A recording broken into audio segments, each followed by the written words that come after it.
Հրապարակը գրում է. նոր խորհրդարանը դեռ չի ձևավորվել, բայց ԿՊՅ-ում ազգային ժողովի նախագահ են ընտրում։ Ինչպես նախորդ անգամ դա կանեն ԿՊ վարչությունում, ապա կներկայացնեն ազգային ժողովի խմբակցությանը։ Առաջադրումների փուլն արդեն սկսվել է։ Այս պահի դրությամբ 3 տեխնացու է առաջադրվել՝ Ալեն Սիմոնյանը, Ռուբեն Ռուբինյանը եւ Հայկ Կոնջորյանը։ Չնայած Լիլիթ Մակունցի տեխնացությունն էին նախընտրական շրջանում դիտարկում, սակայն նա չի ինքնաառաջադրվել, որևէ մեկն էլ նրան չի առաջադրել։ ԿՊ-ում խոսում են, որ Փաշինյանի նախընտրական հռետորաբանությունն ու նոր խորհրդարանի կազմը հաշվի առնելով Մակունցի տեխնացությունը կորցրել է ակտուալությունը, քանի որ մեղմ, կոռեկտ, քաղաքականապես ոչ այնքան թրծված տիկինն ակնհայտորեն չի ձգի այդ պաշտոնում։ Վարչությունն ընտրություն կկատարի վերը նշված 3 տեխնացուների միջև։ Թերթի աղբյուրները պնդում են, Ալեն Սիմոնյանը վստահ է, որ Փաշինյանն իրեն է տեսնում այդ պոստում եւ այդ մասին նաեւ ասում է իր շրջապատում։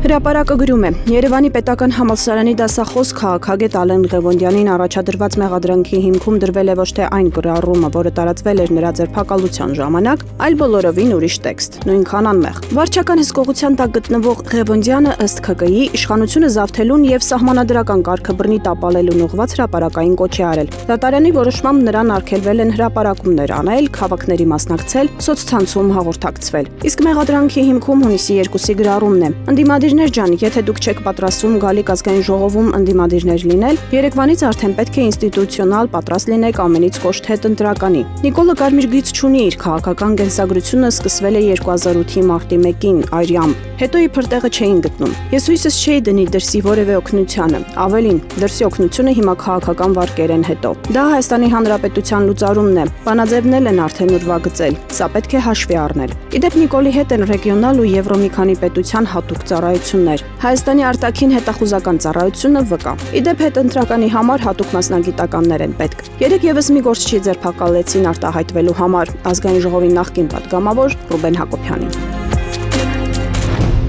Ժողովուրդը գրում է. ԿՊԱ-ական Լենա Նազարյանի հայտարարագրերի ուսումնասիրությունը ցույց է տալիս, որ վերջին 5 տարիների ընթացքում նրա ունեցվածքում ավելացել է անշարժույթի քանակը։ Զգալիորեն աճել են եկամուտները, բայց միաժամանակ պահպանվել են հիպոթեկային պարտավորությունները։ 2021 թվականի սկզբին եւ ավարտին Լենա Նազարյանը հայտարարագրել էր 2 անշարժույթ՝ Կոտայքի մարզի Առինջ համայնքում գտնվող բնակարանը, որը ձեռք էր բերել գնման եղանակով, եւ Երևանի Նոր Քմարաշ վարչական շրջանում գտնվող անհատական բնակելի տունը, որը ստացել էր ժառանգությամբ։ 2022 թվականին Նազարյանը ձեռք բերեց 3-րդ անշարժ գույքը Կոտայքի մարզի Ծաղկաձոր քաղաքում գտնվող բնակարանը, որի համար վճարել էր 24 միլիոն 336 հազար դրամ։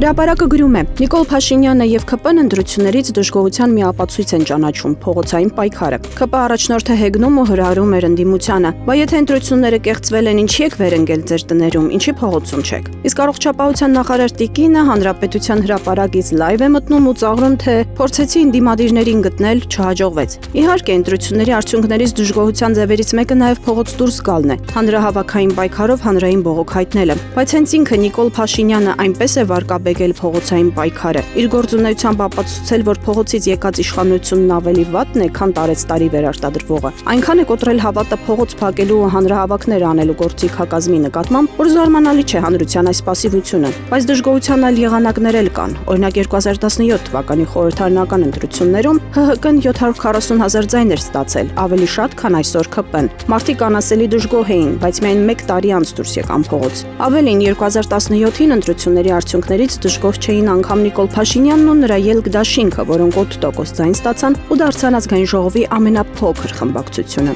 Եվ չնայած մշտապես խոսում է այդ ընտրությունների կեղծված լինելու մասին, անգամ սահմանադրական դատարան չդիմեցին։ Իսկ այսօր ընտրություններին մասնակցած 18 ուժերից 7-ը դիմել է ՍԴ, եւ դա է արդյունքներից դժգոհ լինելու, դրանց կեղծված լինելու գլխավոր ցուցիչը։ Ինչ վերաբերում է ընտրություններին, ապա մեր 40-ամյա պատմության մեջ չէր եղել դեպք, որ մի ամբողջ ուժի ապօրինաբար դուրս թողնեին խորհրդարանից։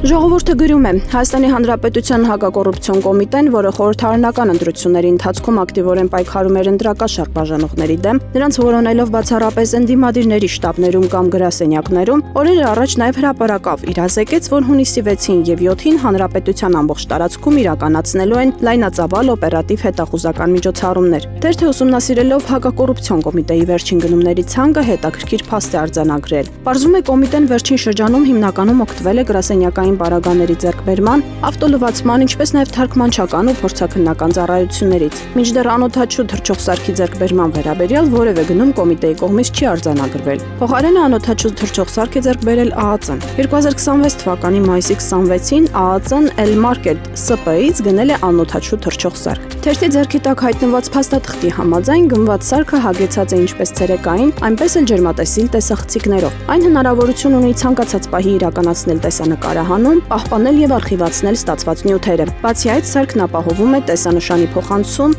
4G կապի միջոցով, ինչը փաստացի հնարավորություն է տալիս իրական ժամանակում հետևել կատարվող գործողություններին։